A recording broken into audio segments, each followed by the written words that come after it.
ఆ రోజు ఊర్లో వాళ్ళందరూ అనుకున్నట్టు నవీన్ గడ నాన్న పురుగుల మందు తాగి చనిపోలేదు. అసలు అక్కడ ఏం జరిగిందంటే, నేను పురుగు ముందు చావడం ఏంటి? నా కొడుకు ఉన్నాడు. కాశీ శేఖర్ బాబు చెప్పినట్టు చేద్దాం బా. రే ముసలోడా, నీ పొలం ఎక్కడ ఉందిరా?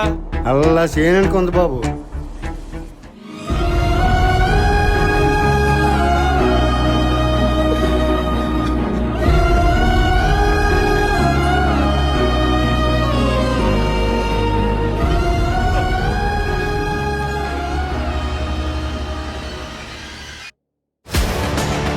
ఎవరు వదిలినా నేను నిన్ను వదలరా. ముందు నిన్ను వదిలితే కదరా. నీకు లేటెస్ట్ న్యూస్ చెప్పనా? ఈరోజు రాత్రికి మన ఊర్లో పొలాలన్నీ నాశనం అయిపోతాయి. కాశీ వీళ్ళని చంపి చెరువులో పడేయండి రా.